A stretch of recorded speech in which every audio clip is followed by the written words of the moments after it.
Hello and welcome to Deploy Friday, the Platform.sh show, where every week we talk about interesting things with cool people, except for when we talk about cool things with interesting people. We'll find out which one today is going to be. Our guest today is Mike Pirog of the Lando team. I'm also joined here on the Platform.sh side by John Grubb. Say hi to everyone, John. Hello, everyone. As well as by John's dog. John, introduce us to the dog. This is my puppy, Willow. She's going to behave for the next hour.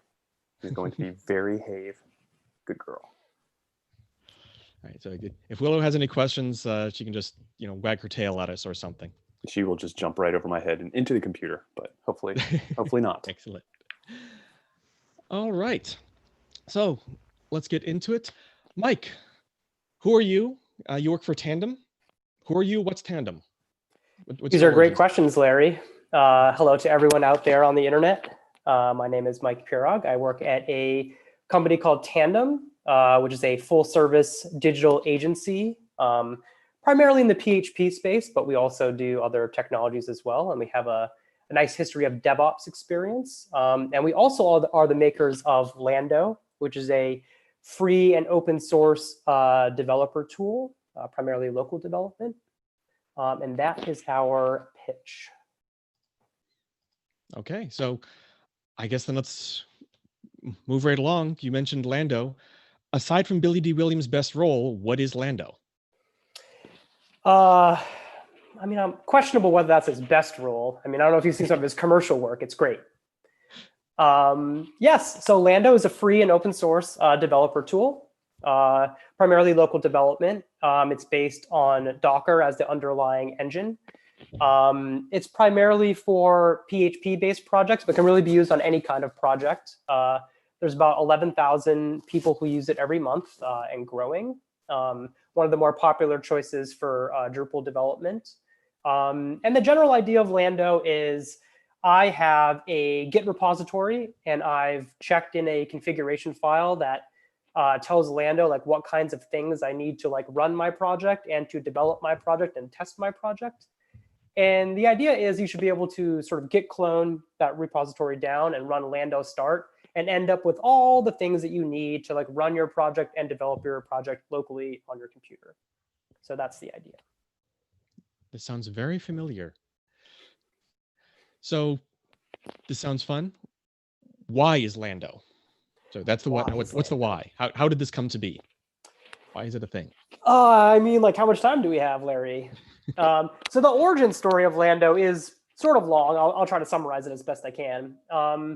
Many moons ago, at a different company called Calamuna, we created this product called Calabox, which was a local development GUI-based tool that at the time integrated with Pantheon. Sorry to shout out Pantheon in a Platform.sh webinar, but we love Pantheon. Yes, yeah, I have friends there. We all love them. And it was one of the first, possibly the first widely used Docker-based local development tool. This was quite a while ago, maybe 5 or 6 years ago. It was moderately successful, but Lando was sort of born out of the lessons that we learned from that project. That's the main origin story. The reason why we started doing this stuff to begin with is, we were a Drupal digital agency at the time, and we were trying to have some efficiency gains via automation. And one of the easiest ways that one of the ways that we decided to do that was to figure out how we could sort of get developers spun up very quickly. So originally, this was just a tool that we used to solve a problem that we had in our agency. We open sourced it. Other people used it. We actually did a Kickstarter at one point to raise money to make it better. And then we just kept that train rolling and then ended up at Lando, which is now a very popular project. So I've heard this story before, not actually Lando, but a lot of companies that have a tool that they need to solve a problem and it kind of works, and so they release it, and sometimes it picks up steam and sometimes it doesn't. A lot of agencies have done similar tools like this for making local development easier, using Docker, but not using Docker's entire, Docker Inc.'s entire tool chain. some of those then say, hey, cool, we should turn this into a pass because, well, why not? And I can't say any company that has done that before, sarcasm marker here. Did you ever think about, all right, can I turn Lando into a complete end-to-end product, or did you always view it as this is a local dev tool and that's all I want it to be? Yeah, I mean, like obvious. I mean, anyone who uses Lando and has used a pass, like I think probably sees the similarities between the two almost right away. So it's such an obvious next step that it's always sort of been in the back of our minds.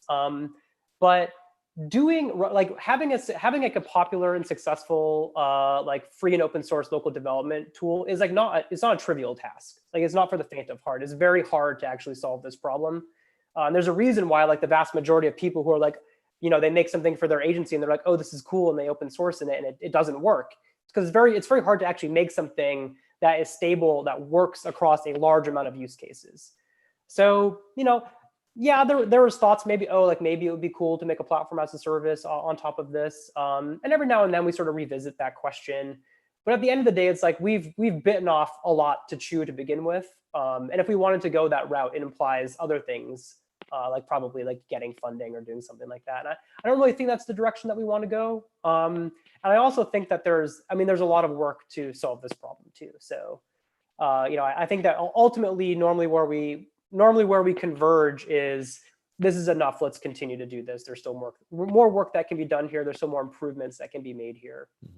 So we're pretty focused on trying to solve local development. So it's a very difficult problem. If anyone who's listening to this has aspirations to make their own local development tool, I would encourage you to do so, of course. But it comes with the heavy caveat that this is going to be a very difficult path. So be ready for that. Yeah, I'm a big fan of Fred Brooks, as many people know, and one of the points he makes in the Mythical Man Month is your proof of concept project, turning that into a real actual system is 9 times the work of your initial concept build, because you have to it's 3 times as much work to productize it and flesh out all the edge cases and the error conditions.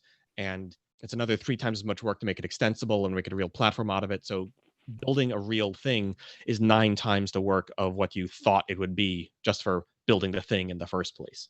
So yeah, I read an interesting quote, I think from Elon Musk that he in some press release only a few days ago, and he was essentially saying, building the machine is difficult, but building the machine that builds the machine is really the hard part. And I think that's sort of the scale that we're talking about here. Like, it's actually not too hard to just make like a local development tool that works for your computer for like your use case. Like you could probably do this maybe even in a few days. But being able to do that across like multiple operating systems, across multiple use cases, and have it work most of the time is extremely challenging and extremely difficult. And I'm very proud that we've been able to do that basically with no resources. I mean, this is a free and open source project that we've put some money into it ourselves, but it's been primarily volunteer time, contributors, people helping out. So quite the undertaking. I think I'm very proud of what we've done. And there's still a lot of Larry, like there's still a lot of things to discover. I mean, like there's still experiences that can be improved, no doubt. So there's still a long way to go. It's very, very difficult to do this for sure. I would add probably some kind of a corollary to that Brooks quote, which is that to do things on localhost, no matter how complicated, it's probably a minimum of 9x more difficult to move that to the cloud, whatever that may be. Because once everything is separated by a network connection that may or may not be there, it gets way squirrelier to make sure that things are going to respond the way that you think they're going to respond, or that you need them to respond, or how do you handle it if it doesn't respond. So yeah. Going the other way has its own set of challenges too. One of the nice things about a platform as a service is you can more or less guarantee the conditions with which all your things will run. Locally, like do not diminish the creative spirit that many developers have to like mess up their own computer and to put it into a state that like you cannot anticipate. So this has been one of the major challenges of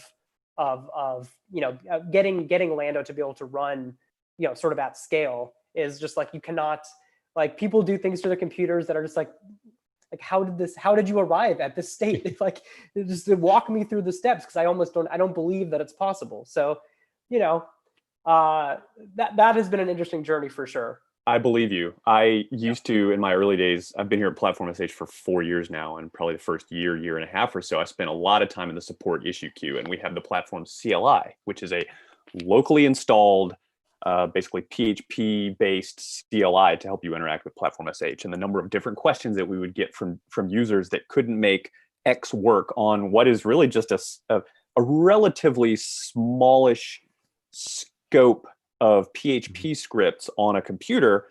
They're basically stateless. They should just basically work the same everywhere, but people get their local setups into these states. So once you actually start adding containers and cutting edge technology that saves state and has to communicate with each other, I can only imagine the fun. Lord help you once you introduce a network jack to the problem, because then the number of possible error conditions starts to increase exponentially. So yeah, props to you for making anything that works on more than one computer, period.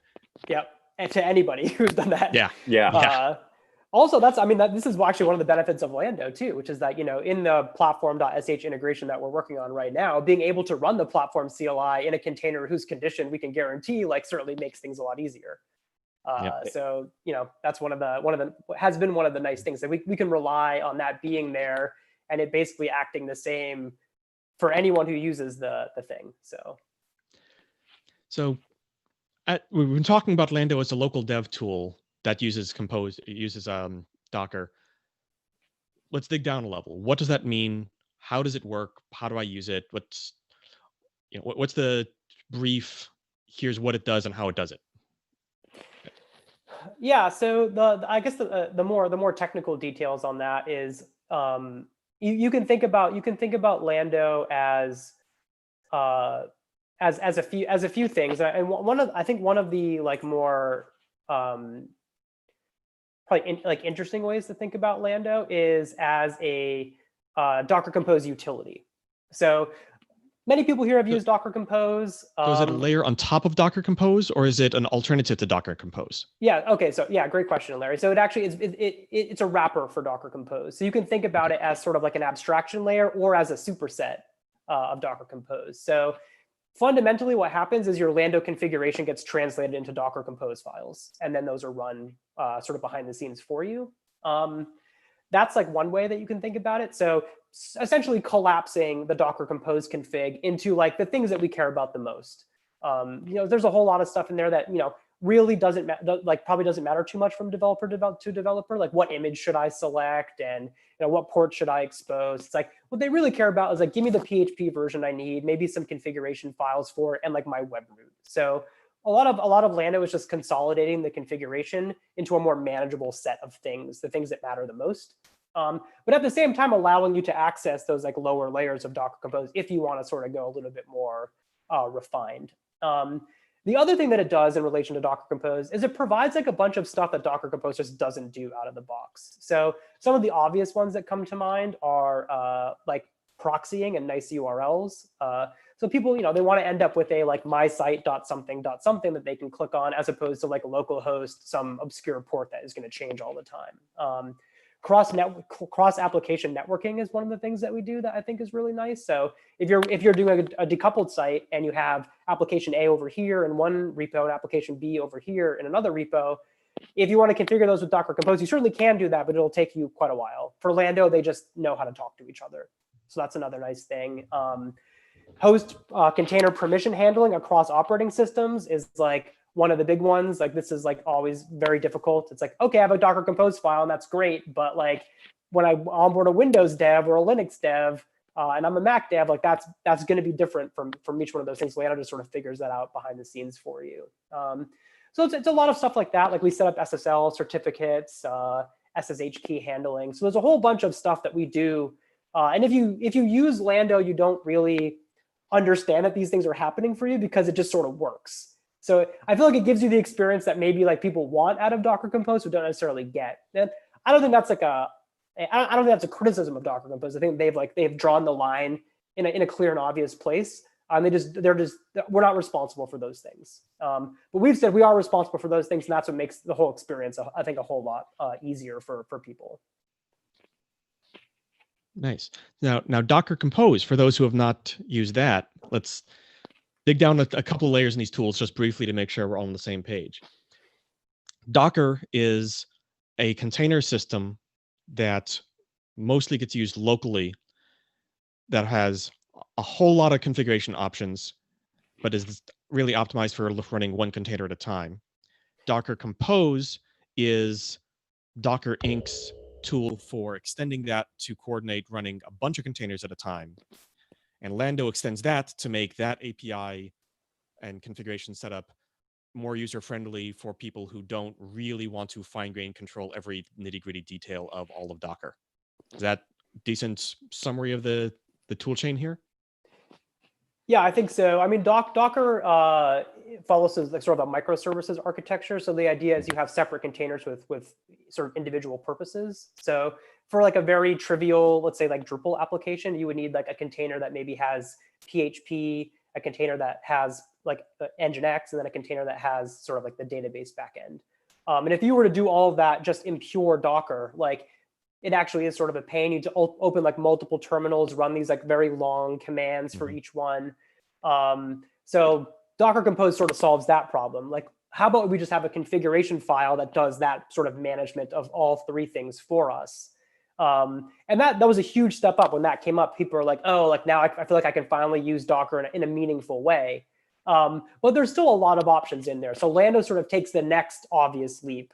And makes Docker Compose easier. So you could really think about it as like a progression from this like lower level tool to like another tool that adds that makes the developer's experience easier and more simple. And Lando is basically just extending that pathway towards let's just get down to brass tacks. Like what does a developer really just want to say? Like I've got an application and it's a Drupal application. Do the things that give me all the best defaults for that. And that's sort of what Lando can do. Like you can have a 2-line configuration file that says, I've got a Laravel app and here's a web root, and it'll just know what to do. Or you can have, I've seen people with Lando configuration files that are very, very long that are like, okay, like that's great, but like I need a specific PHP version. I need Postgres instead of MySQL. I need like a Redis cache. I need to install some extra extensions.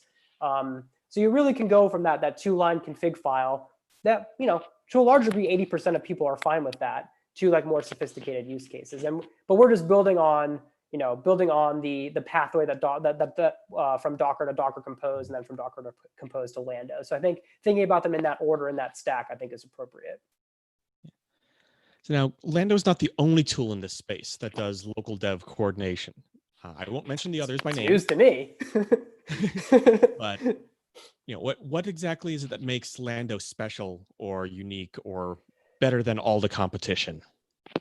Yeah, so if there are any attendees to DrupalCon here or any Drupal camp, you can go and get the full like gamut of local dev tools and how they're different, basically in any of those conferences. So if you want the deep dive on this, I'd recommend checking those out.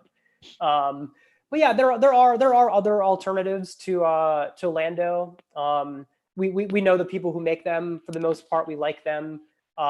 We don't necessarily think of them as competitors in the traditional sense. I think that they solve sort of each one solves different use cases for different audiences. I think one of the reasons why I think Lando has probably been the most popular of all of them is the fact that you can run it on. You can basically use you can use it on pretty much any project. So I think with some of the other tools, it's like, okay, like you can maybe run a Drupal site or a WordPress site with, we've given you opinions on how we sort of want to do that. And if you agree with the opinions, then great, you're good. But once you go outside of that, it's like, okay, well, now I either need to get another tool to run these other sites, or I need to or I need to just not do these sites or change them to sort of match up with the opinions that my tool has. Lando has opinions as well. Like those are sort of our defaults. But it's very easy to like sort of go outside of that. So I think the reason why Lando has been the sort of special sauce, if you will, is I think we've arrived at a good sort of value ratio between ease of use and flexibility. Like if you want to just like have a 2-line config file and just have Lando manage all your stuff, it'll do that. But if you need to if you have a very a very complicated application that has like very weird requirements, like Lando can probably handle that as well. So I think it's that breadth and depth that has allowed it to become popular. Nice. So also, people like the color pink. We've learned that as well. Hot pink, just change your thing to hot pink, 10x the users the next day, guaranteed. Hey, our company t-shirts, our latest round is, bright pink with bunnies on them. They're actually really comfortable shirts. So, I saw that like hot pink bunny thing the other day somewhere, and I was like, I'm on board with this. Yeah. And they're super comfy and they look good. Yeah. So a lot of what you're describing in terms of, collapsing the billion decisions down to the 6 you care about sounds an awful lot like what Platform does. We are a container-based hosting company, and we provide YAML files that you can customize that take care of your common configuration. We make a lot of the decisions for you, so you don't have to, but you can trick it out. So these sound really much alike in concept and in kind of design goal. So it should come as no surprise that, as Mike hinted earlier, we're actually working to integrate these two products and get Lando and Platform talking together very nicely and very tightly. So, Mike, bring us up to speed on what that is. What integration are we doing right now with Platform and Lando? Yeah, so there. If you look at a Lando configuration file and you look at Platform configuration files, like you will see that they are similar.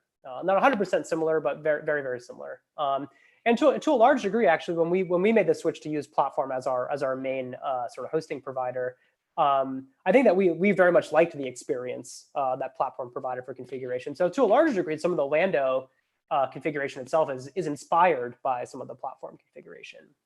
We are very inspiring, yes. Yes, yeah, you in particular, Larry.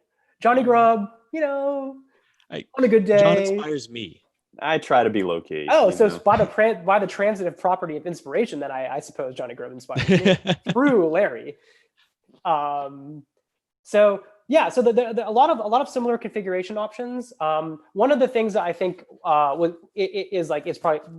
probably the key part of this is like a lot of the same sort of like behind the scenes things happen for Lando. It offers the same sort of set of core services. So it's very easy to like look at them side by side and say, oh, like I can run a .NET project on this, and I can run like a .NET project on this, and this like runs Drupal sites, and this runs Drupal sites, and this has build steps, and this has build steps. So it was only a matter of seeing like, oh, how cool would it be if like instead of a user needing to write Lando configuration to like run a Platform site locally, Lando could just read the Platform configuration and sort of do the right thing. And I think that so far we've been able to do that pretty successfully. I think that there's like we had mentioned earlier in this, like the scale question is going to be interesting. Like previous integrations that we've done with other hosting partners, that they've offered like very opinionated solutions that are not super configurable, which like made things easier for us because it was like, okay, like I know that these are the permutations that are possible, and it's a number that's reasonable for the human mind to comprehend. That is like definitely not the case for Platform. I mean, you can configure it in a myriad of different ways. I wouldn't say infinite, but perhaps uncountable. So it's kind of the paradox of choice. It's nice to have choices, but then you actually have to make choices. Yeah. And every one of those choice combinations has its own set of weirdness to it. So yeah, and right now is always a challenge for any product. Yeah, 100%. And right now in sort of development cycle, I think that we've been able to run sort of the vanilla use cases and do like sort of a bunch of the configuration options for the different services, and those have worked successfully with Lando. But once we start to mix in once we start to mix in people's application code and what they've done there, I think that's going to be the real challenge. So that's sort of the next step right now. But we've been running it internally for all of our projects for the last month or so, and it's been great. So we're very excited about it. Platform has been a great partner too. Like we've been working very closely with them. I think that's really helped move the integration along fast and make it good too. And one of the more interesting things about that is, for some of the other integrations that we have, we sort of try to emulate the environments that those providers have. Which will get you pretty far down the road, maybe like 85-90% parity. But for the Lando integration with Platform, we're actually using the like Platform images. So they're the exact same images that are running on platform itself. So I think this not only has this saved us tons of time because we don't have to reinvent the wheel, but you're getting a pretty close to the same experience, I think, that you would get on platform itself. The biggest difference is just sort of what Johnny was mentioning earlier, like the networking and the scale factors there, the actual the shall we orchestration and infrastructure is going to be a different part. But that's likely not going to be a huge got you for local development. So when this thing is fully baked, there's a good chance this is going to be like 99% the same, which is I only say that because no man who's steeped in the scientific method would ever say 100%. So it's going to be pretty close to the same, about as close as you can get. That's pretty exciting. I mean, it's all containers, which means if nothing else, the kernel that it's running on may differ, and that introduces weirdness because weirdness in computers. Yeah, and if anyone runs into like a discrepancy because of the kernel difference, I will buy that person a beer. Heard it here, folks. Yeah, I'm not saying it's impossible, but like I feel like it'll be few and far between. Yeah. Of course, now Larry is going to like go and try to explore this after. I was going to say Damian. Actually, it'll be Damian, our CTO. That's fine. I'll buy. Our CTO, he'll find it. I've bought him beers in the past. What's another? That's fine. I don't drink beer anyway. Oh, okay. So you said we're using the same container images, but Platform doesn't use Docker in production. We have our own system we built. But you're using Docker. How does that translation work exactly? So we would have to ask the Platform.sh platform team. But I actually the podcast at some time. Yes, that would be great. I don't know the actual mechanisms that are happening behind the scenes, but there is some sort of translation that's happening from whatever the spec is of the platform images. There's some automated process that is like spitting out Docker images that Lando can then ingest. So I would say kudos to Florian for that. If it was indeed him, could have been somebody else. We have, since longer than I've been here, have an internal tool. We just call it Manufacturer that builds our container images. And somewhere along the way, somebody had the bright idea to make it able to, we use LXC containers is the container runtime that we use here. I think it actually predates Docker, if I'm not mistaken. Yep. It does, and so those LXC container images with our internal tool, we are able to just flip a bit or flip a flag or something and have it also output Docker images that are, basically exactly the same. Can be used in other use cases. I mean, I would find whoever that person was and give them a handshake because they saved this integration at least hundreds and hundreds of hours. Yeah. Which leads into another good question there. So you said you've done integrations like this with other hosting providers before. What would you say was the easiest part of doing it on Platform? Is it just the containers were already there and built, or something else? Yeah, I mean, given the complexity that's possible for Platform, and by that I mean specifically the amount of configuration options that are possible, the amount of languages that you can run, the amount of services that are available to you, being able to have the platform images, which themselves do quite a large amount of that configuration, was like a huge time saver. So it was very nice not having to like reinvent most of those things or to translate those things into Lando things, which was great because we could spend most of our time working on the things about the Lando integration that are, I think, providing more value than what the images themselves do. So like, how do I pull my files in my database down from my platform site? How do I sort of get the tooling set up that I need? So the images by far were the easiest part. I mean, the amount of time that we spend trying to keep sort of our custom Docker images up to spec with other providers is a lot of time, and it's always reactive. It's never like, hey, we've got an update coming in like 2 weeks. Can you like get it in there? So it's always like a user comes to us and says, oh, hey, like the ImageMagick version here is like not the same. And it's like, oh, cool, that's great. Now we got to go in and like fix it, add it to the Docker container, push it up, pull it down. So like having Platform just have that problem solved and have it not be reactive, but proactive. So like new version of whatever comes out, it's like, okay, we just get it. That's cool. We don't have to like build a whole new container. That just cannot describe how pleased this made us when we were doing this. Our engineering team knows what they're doing. They're pretty good. I can agree with that. So since we're talking about how wonderful our engineering team is, what would you say was the hardest part? I also have an answer to this question. Be nice, but I'm anything but anything but nice. I think the biggest challenge was, there are certainly like assumptions that Lando makes about how local development should happen in a Dockerized environment. One of those assumptions is that basically to get going, you just have to do sort of like a Docker, or in Docker Compose terms, it would be like a Docker Compose up on your configuration, and like you're good. That you should arrive in a usable state after that happens. Platforms sort of like, shall we say, like orchestration lifecycle has more than just one step. So there are many different parts of that lifecycle that happen. I won't go into too much detail there because not sure how much we should discuss this. But it is much more complex than just sort of an on and off thing. It's like you've got to do 3 or 4 things before you're in a good state. So working with the platform team to figure out how Lando could sort of go outside its normal assumptions and expectations to follow that sort of life cycle instead was probably one of the larger challenges. I think Florian and I spent probably a good 30% of the total time that we've put into this just on that one thing.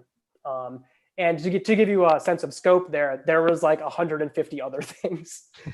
So it was one of the more challenging things. That and just getting Elasticsearch to run locally is always a challenge, because it's like, do you want your computer to burn a hole in your desk when you turn this thing on or not? So that was a challenge too, but less of a platform consideration and more of a just like, why is this thing so difficult to run challenge. There's always that one tool that just makes things difficult. Yeah. Any engagement we've ever done, whether it's like a platform integration or just like helping, like we just helped this like larger media company figure out their DevOps work or move their DevOps workflow over to Lando, and everything was going great. And they're like, oh, well, what about this Elasticsearch image that we have? And we were like, oh, we should add like another 20% to the budget. It's always just universally, that's the one that's always just a challenge. That's interesting. As a developer, going off on a bit of a tangent here, I've much preferred working with Elasticsearch over Solr. I know Solr has a lot of really powerful integrations already made for various systems, and especially Drupal. But from a developer standpoint, I would much rather code against Elasticsearch than Solr. Is that? Yeah. So I should be more clear here. I prefer Elasticsearch as a service. Getting the thing to start up and run on your computer, it like requires like significantly more memory and CPU. And like really sort of designed to, I think, run in a cloud environment, not on a laptop. So I think that is the part that has been the most challenging. Is like, how can we get this thing to like reliably spin up in a reasonable amount of time and not have the user's computer light on fire? Solr, much easier to do that. Once they're running, I definitely prefer Elasticsearch. Getting it running has been generally pretty tricky for us. Gotcha. I mean, that like it's a couple of things. Solr is an elegant tool from a bygone era almost. It was created way before Elasticsearch, when your average server or laptop, if they even had laptops back then, I'm trying to think, had a lot less resources than they do now. Elasticsearch is a more modern tool that probably just has greater assumptions about the resources that are sitting underneath it. Also, it is purposely designed to be a tool that developers like to use. And so that just, to me, and maybe this is wrong, maybe this is right, I don't know, but it just says to me that we're gonna make this an easier, cushier experience for developers at the cost of pushing some complexity somewhere else, whether it's in terms of managing the thing and your ops team managing the thing and keeping it up and running, or how much resources it's going to use while it's running, etc. I mean, I spent a little bit of time before coming to Platform.sh managing an elk stack that was pulling logs from all of our web servers at my previous job. We had Logstash running on all those things, pushing into an Elasticsearch that I was managing, and something was always breaking. even though it would run until the day that you needed to look up logs on something, and then you would discover that it had actually gone off the rails a week ago. You know what I mean? So it's like, it's a complex tool, as far as I can tell, to keep running. So it doesn't surprise me that it's lighting users' laptops on fire. You cannot actually eliminate complexity. You can just move it around. Right. I also heard a rumor from somebody. I heard a rumor from somebody, but I haven't verified the accuracy of said rumor that Elasticsearch is actually built on top of Solr in some capacity too, which I thought was interesting. They both use the Lucene engine. Lucene they're engine, using the same right. open source indexing tool under the hood, but have different applications built on top of them. But the actual take string, turn it into crunched data is the same engine in both cases. Right. Okay, that makes sense. Yeah. And I don't actually know who wrote Lucene originally. So I don't either. It's an Apache project. It's an Apache project. Yeah. Yeah. That's the extent of my knowledge. But yeah, I mean, I certainly, whenever we build sites that require some sort of index type backend, we always use Elasticsearch. So I definitely agree with both of you on it as a from the developer experience sort of standpoint, it's great. It's just getting it to run consistently. I mean, it's for those reasons that I'm sorry, I still prefer Solr. I'm old school like that, I guess. I don't know. Yeah. But with both Platform and with Lando, you can pick either one because the work to make it run has already been done. Way to steer the bus, Larry. Good job. That's why I'm here. That said, please have a computer with 16 gigabytes of RAM or more if you choose to run it on Lando. So getting back to Lando, when I've worked with Lando in the past, before the platform integration was really built, you have different templates for different applications. And there's some level of effort in terms of building out those templates, which you can use or not. Tell us a bit more about that part of Lando, and how does that then play into Platform, which supports any number of applications that you want to run. So yeah, sure. So when we were talking earlier about the sort of distinction between, or the relationship between Docker, Docker Compose, and Lando, we actually can get a little bit more granular than that, which is there's actually two main layers to Lando. The first one is sort of this wrapper of Docker Compose that takes the most relevant, collapses the configuration to sort of the most relevant things, but also sort of leaves some exposition for the Docker Compose stuff. But it also allows you to do some other things like configuring proxy routes, which are essentially nice URLs to access your services. And this Lando tooling situation, which allows you to run commands inside of Docker containers, sort of in a more native-ish experience. So you can do Lando, drush, whatever. So that's the second layer sort of on top of Docker Compose. And then we've decided to take that a step further, and we have this thing called recipes. And recipes just take basically that Lando configuration and collapse it even further into specific development use cases. And by that, I mean Drupal 8, Laravel, Meanstack, Joomla. I think that there's a few other ones. And the idea there is I should be able to just have a name of a project and a recipe. So Drupal 8, Laravel, and that should get me going. That should give me here are all the defaults that we agree are, as communities agree, that are sort of where we should start. And then you can sort of configure it with the other Lando mechanisms to get more flexibility if you need it. So generally, Lando is, sorry, go ahead, Larry. So the Laravel recipe, let's say, is an alias for here are these 50 configuration items that we think make sense for Laravel, each of which themselves is a shorthand for here's these 50 Docker Compose settings that we think are appropriate for that particular service, which is itself an alias for here's these absurdly long Docker commands. Yeah. It's aliases all the way down. Yeah, I mean, we're talking about collapsing the wave function into a single, basically a single configuration, right? This is what's happening here. So we're doing quantum computing with Lando, then, is what you're saying. If you were, it would actually be yes, exactly. Lando will quantum compute for you. It'll hack all the Bitcoin addresses, so just install it on your computer, and you'll be good. But yeah, it would actually be interesting to see. I think we have some sense of what this looks like, but I think that if you were to take the the Lando recipe Laravel, 2-line config file, and just like translate that down into like all the Docker commands you'd have to run, like what the sort of magnitude difference would be. And I'm guessing that you probably would have to run hundreds, if not maybe more, Docker, just straight up Docker commands to emulate like just a very basic Laravel spin up that we do, that sets up the networking and mounts keys correctly and like installs composer dependencies and all of that stuff. So that's the level of complexity that's being sort of compacted into a single configuration file. And if there are any Lando users in the audience, if you do a Lando init, there is this and choose a recipe, there is this full flag that you can use. And if you do that, it'll actually spit out that next layer. So you can see, oh, okay, I see that this is like what this looks like in terms of Lando services and Lando tooling and Lando proxy. So you can get it. You can immediately drill down to that sort of second layer of Lando if you want to get more a more granular look at what we're doing behind the scenes. So in many ways, like our like top layer dog foods are our lower layer, which then sort of eats like all of the other Docker Compose and Docker things. So lots of complexity, definitely lots of complexity. It was a lot of fun when like the Docker Compose versions were changing around a lot. But now that they're stable, I feel like it's been a lot nicer.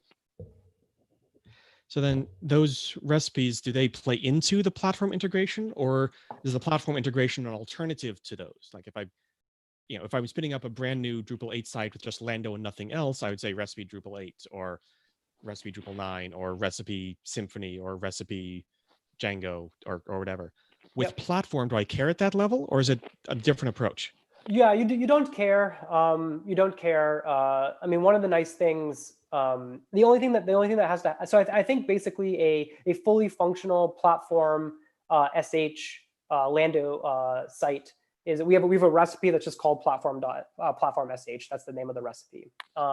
And in order to like link it up to a site that already exists, you need like the sort of platform ID to go along with it. So I think like the generic one that gets spit out is like 3 lines. But basically what the platform sh recipe in Lando does is say, don't put configuration here. Like platform has all of its own configuration, read from there instead.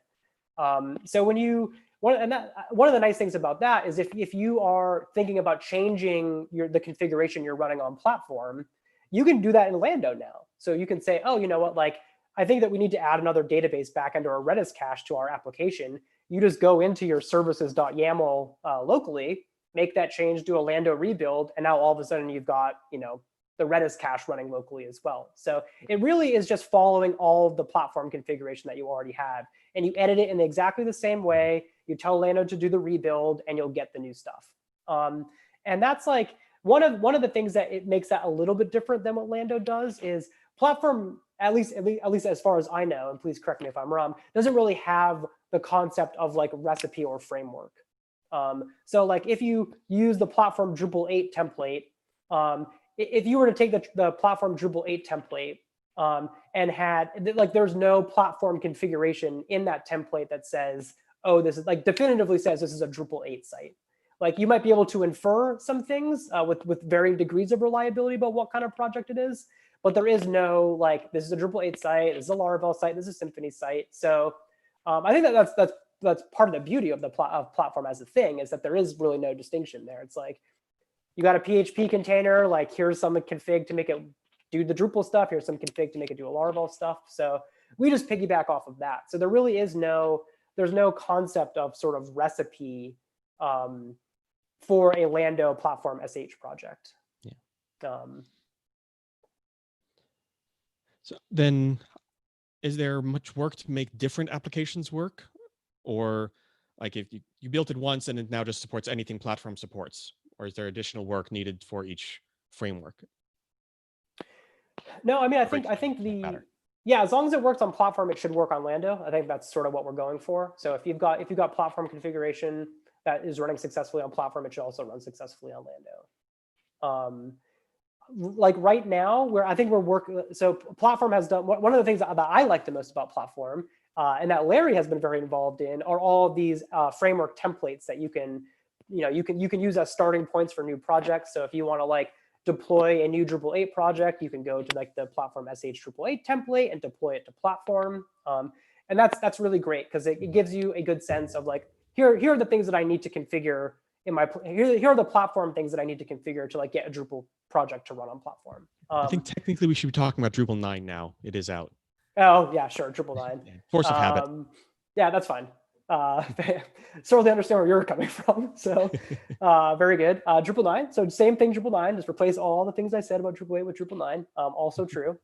Run a regex over Mike. Yeah, exactly. Yeah, we'll edit it in post. Yeah, so so right now, like what we're trying to do is using those serve as a great baseline for all of the Lando integration work that we're doing. So right now, if you're going to try out the platform integration soonish or in the next month or so, like if your site is based on one of those templates or spun up from one of those templates, your chance of success is very high because those are the things that we're focused on right now. The further you deviate from those things, probably the greater chance of the risk, the greater risk of it not working maybe as expected. Obviously, like we're going to be trying to move the robustness up with the like complexity of certain applications, but that's where we're starting from. That's the baseline that we're doing right now. And that's not because any of these other frameworks intrinsically need custom work. It's just like we talked about before. There's a billion possible switches. Therefore, we're going to run into a different set of combinations of switches that, oh, there's a bug in this particular combination of switches. Right. It's more that kind of situation. Yeah. So there's definitely just like, to a large degree, we just need numbers of people to try out their things to find where those edge cases are. Like there's so many possible combinations. It's like, we cannot like as 2 or 3 people go through and test all possible combinations. So the good news is that most of the combinations are definitely like on the blurry edge, of the definitely like edge cases. The other thing that is like definitely has been a challenge, and actually, Larry, this is one of the things that you and I think will be working on in like the coming weeks and months, is because we're using the platform images, they assume that this is like sort of a production site. So a good example is like if you were to pull down right now, if you were to pull down the or spin up a Laravel site on Platform using the Laravel template. I think the default assumption is that like app environment is set to production. So that has all different kinds of consequences. That's probably not the best setting for local development. So I think one of the other things we need to sort of vet is going through the frameworks that people are using the most on Platform and saying, okay, like Platform has made assumptions that are geared towards production. Like what things do we have to change so that this template will also work out of the box with Lando. So a good example would be probably not a requirement, but certainly a better experience, like Drupal 8. Sorry, Larry. Maybe this isn't Drupal 9, so you have to let me know if it is. I'll switch. But Drupal permission hardening is like a thing that happens, which is good. Local development, this can be a huge pain. So like that would be an example of maybe something that we want to have configured differently by default when you're running that project locally in Lando. App environment setting app environment to dev for various like Symfony things is a fairly obvious one I think we all know about. So figuring out what those like what the small delta is between, okay, like these are both basically platform sites, one is in production, one is dev, like what is the difference in configuration that's required for my application to work. So that I think a huge amount of the discovery will be just in that very narrow space. Gotcha. We do have a question from the audience from Ivo Marquez. Hope I'm pronouncing that correctly. If not, feel free to yell at me. He says, my only concern, and it annoys me, is the size it needs. I think we're talking about gigabyte size for only a Drupal 8 last time I tried Lando. Is there something we can do to improve it? I think he's talking about the disk size, not memory, but it could be either from the way it's written. I assume he's talking about maybe the size of the images that are required to run the projects. So I think there's a couple of ways to, I think, talk about this. I mean, we don't make the platform images, so I'm going to blame Platform for the size. Yeah, I mean, really, honestly, I feel like I could probably answer that one, which is that what we have to do with our images here at Platform.sh is account for almost every single thing that any customer has ever asked for to be installed. So not just image magic and every PHP extension, every PHP extension, every single binary that transforms an image or does anything whatsoever that any user has ever come up with, within a small amount of reason, is included in our container images. So they're probably, if it's the size of the container images that the questioner is asking about, there probably isn't a lot we can do about that, to be honest. My guess, having like sort of gotten in there and played around with them and understanding what is in there, is like they're probably about as small as they can get because they do a lot. So to some degree, I think that might just be part of the experience. Maybe down the road, there's some way that they can be reimagined to be smaller, but that's like something that would be very far in the future, would be my guess. Like Lando itself. It's not a unique problem to Lando or platform. Container images tend to be big because the whole point of a container image is you static compile your entire operating system into one file system image. And that's a naturally disk heavy concept. Yeah, and there are some clever things that you can do where if you stack intermediate images in the right way, you can sort of like save on some space, but like ultimately it's going to be a storage heavy operation. And even our own Lando containers are fairly large. Like I think our PHP image is like maybe half of the platform image, but it does a whole lot less. But it's still fairly big. It's 600, 700 megabytes. It's unlikely to change. There's been some discussion of like Lando being able to run sort of like Alpine containers as an option, which are generally much smaller. But I think that at least our default will always be to run probably Debian containers, because we think generally users are going to want to like SSH into their boxes and maybe play around with some stuff. And I don't think there's like an Alpine container that would really give you the same experience. So like if Alpine containers were an option at some point, they probably would not be the default. They'd be something that maybe you can switch to. And you like sort of Alpine is a very low overhead, low frills Linux distribution. Yes. Correct? Yes. So you can have like a 5 megabyte Alpine container that maybe like just runs one thing and doesn't even have bash in it, for example. So like their utility from a local development standpoint, I think is questionable. But like having an option for people who are in like low bandwidth scenarios, like could be nice. You're just gonna have to opt into like, okay, like I'm basically conceding like any ability to customize this image beyond what is given to me. So I think that would be the trade-off. We have another question from the audience, from Carlos M, who asks, last week I learned about 12-factor apps. Lando assumes being just a dev tool and not a production one will break the 10th factor rule. All environments should be as similar as possible. Comments? I actually kind of want to answer this one myself, if that's okay. Go for it. I don't think I understand the question, so please go ahead. So yeah, one of the points for 12-factor application is the difference between your production environment and your dev environment should be as tiny as possible, because you want bugs to show up in your dev environment and get fixed there before they get to production. And so the closer together those can be, the better. That is what Platform does. That is the reason Platform exists as a tool, is to use the exact same container images on your production branch and your development branch. So if there's a bug that only occurs in this one version of Node with this one version of this Node library with this one version of your code, that same one version is going to be there on dev and on production. And so you're going to catch that bug in dev first. Yeah. So that is exactly the point. I would argue that this doesn't actually break the 10th factor, because as similar as possible, I mean, we are definitely as similar as possible, I would say, because we are literally using the same images. This is the closest you can get on your computer, period.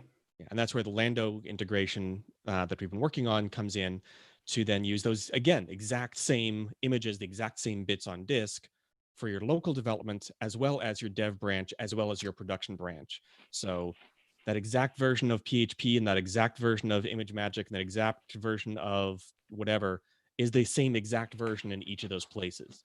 So it is as close as it is humanly possible to get without working on production. Please don't work directly on production. Yes, that is a very good suggestion. This all sounds. To add a little bit more to that too, like sorry, I didn't know that's what the 10th factor was, but now I understand. So like the 10th factor is definitely a good like ideal to shoot for, but like in our experience, having like tens of thousands of people like use Lando in a way that probably does not 100% match their production environment, like the amount of problems that this has caused has been very small. So I would say like for the vast majority of people, like if the difference is only like 10%, that's probably good enough for like the vast majority of people. So like there's a very small subset of probably like very complex like applications that are running at like ridiculous scale that require like a very large degree of production parity.